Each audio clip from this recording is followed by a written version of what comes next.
today? Hi, I'm great. Thanks for having me. Oh, thanks for joining us. I know how busy you are.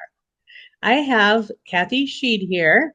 She is the executive director with Elder Network here in Rochester, Minnesota, and they serve Rochester and the surrounding areas in southeast Minnesota.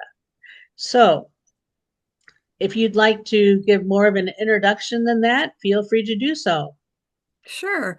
Elder Network was created in 1988, so we've got 36 years of experience under our belt. We are a non-medical nonprofit serving Dodge, Olmsted, Wabasha, and Winona counties with 10 programs and services for older adults and their caregivers of any age, um, and including a lot of education for the public as well. Okay, what types of education would that be? So everything from like a chronic conditions support groups for caregivers to help them take care of themselves while they're taking care of someone else. We offer powerful tools for caregivers, which is a 6-week session to help more in depth of how to take care of yourself and someone else. Aging mastery program, helping people not only get their finances situated as they are getting ready to retire, but also um, consider all the other things that are important to have a really good life as you're aging. Um, We also have done a lot in the last few years on dementia friends, helping the public learn how to better interact with those that have a dementia, how to create environments like in a dental office or healthcare system for those that have dementia so that they can feel more comfortable and have a better interaction. Um, and we even do a emergency caregiver workshop, how to plan in case a caregiver has a health issue and can no longer take care of their care receiver, whether it's just for a few days or for a few weeks, and having the peace of mind to have a plan in place on how to manage that kind of situation and what Mhm. resources are available. One of the things, and I don't mean to put you on the spot here, that I've learned is the technology program that you have, where you actually take iPads out to the community, to the older adults. And can you tell us a story about that? Sure.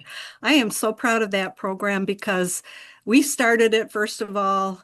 The grant was written in 2020 during the COVID years and started it in 2021, which is not a good time to start a brand new No. program.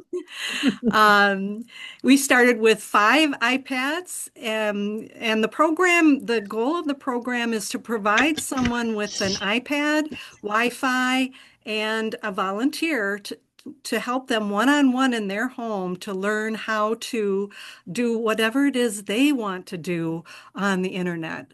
Um, our idea was things like telehealth with their healthcare provider, ordering Mm, groceries good one. online, because at the time um, of COVID, it had gone away the ability to just call in an order. Hmm. You had to be able to do it online. Um, People have used it. They want to email. They want to be involved with their family who are on Facebook or texting each other pictures and things like that. They wanted to participate in Zoom classes, book clubs, things like that, especially if you're homebound and have a hard time getting out. You can still Yeah. participate in so much. Um, and so um, we started with 5 iPads. We now have 51 iPads. Oh my, Yeah, we can that's provide, great. it is great. I am so thrilled. We can provide the Wi-Fi if a person needs it, and uh, they can use it for as long as they would need it. but our hope is that they like it so much that they will get their own Mm-hmm. machine, and we can help them get that all set up and ready to go. And people So have done does, everything we hoped and so much more, so oh, much that's creative great. stuff. More than just solitaire, huh? Oh, yeah. More, much more.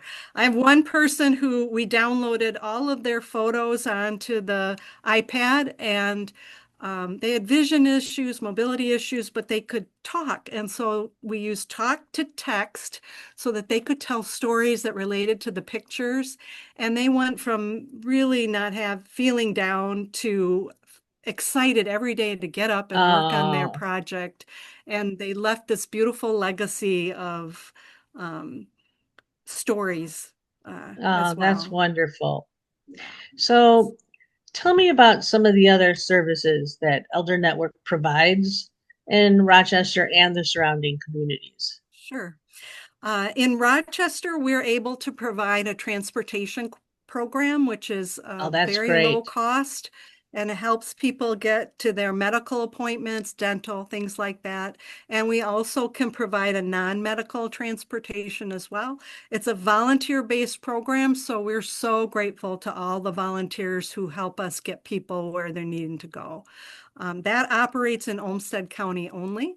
In the other counties that we serve, our paid companions can help people get to where they need to go. And sometimes my paid companions are driving 200 miles on someone to a medical appointment or something really important. Um, let's see, the other top programs are our program. So this is providing a paid companion in the home one-on-one to do non-medical services like making a meal, going grocery shopping, taking someone grocery shopping. They can do laundry and change your sheets, clean up the kitchen so that you don't have foodborne illness, take out the garbage, um, some basic things like that, and Yes, support. so Um, important. and that is available in all of our counties, and also that transportation part that they can help with. They can help you if you're needing to downsize and you're trying to organize and pack, things like that. So it's a wonderful program. The other one that's highly used is our Kate Jurek. There are senior advocates that are employed by different employers in each county. We happen to have the senior advocate in Olmsted County, and their specialty is information, resource referral, and forms completion. Because if you're trying to apply for Medicare or Medicare re-enrollment or MA, Mhm. it can be really confusing, and Kate can come into the home if necessary and help you find your important documents and organize them, fill out the form, which can be really helpful for people who have mobility, they can't write well, or vision Mhm. issues. Complete those forms. Also, she can help with housing applications, which can also be very and difficult. She also just helps with people that find themselves in crisis to get Right. the help and support that they need. Mhm. Unfortunately, a lot of older adults are getting scammed these days Yes. and need help and support.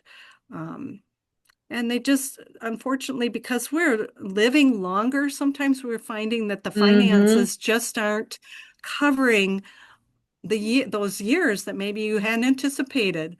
Um, Right. you're outliving your resources, as Kate would say. And so Right. she can help you find ways to make that money stretch, get you signed up for services that might help, such as, the Mhm. Channel One or SNAP, um, utilities assistance, things like that. She's a problem solver.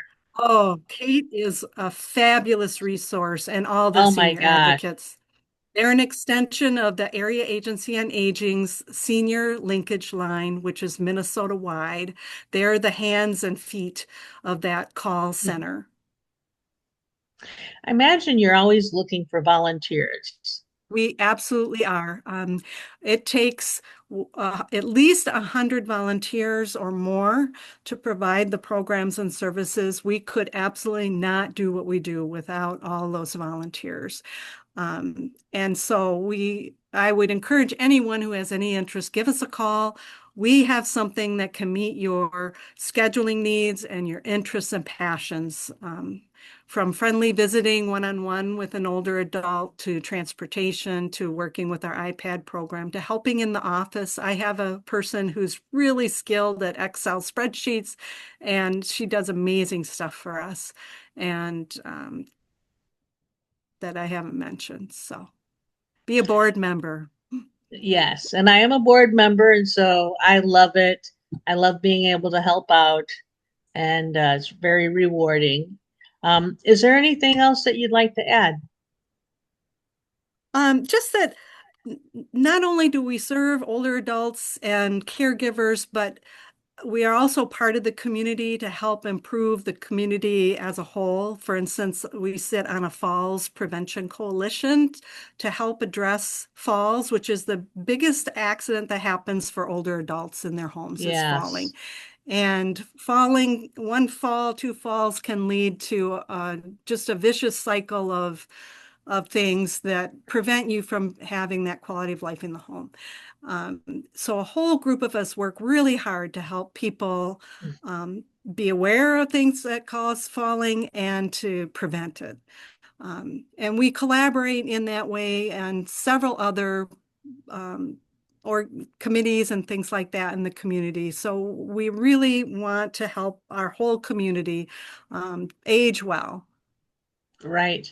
And I know feel people are free to go to your website and give donations to keep these programs going. Absolutely. And I have to put a plug in for our gala, which is at the Rochester International Event Center. You can purchase tickets on our website. It's a very fun evening. It And Tom is. Overly is going to be our keynote presenter. So we're really excited for it. Yeah. Well, thank you so much, Kathy. Thanks for spending the time to be with us, and you have a great weekend. Thank you. You're very welcome.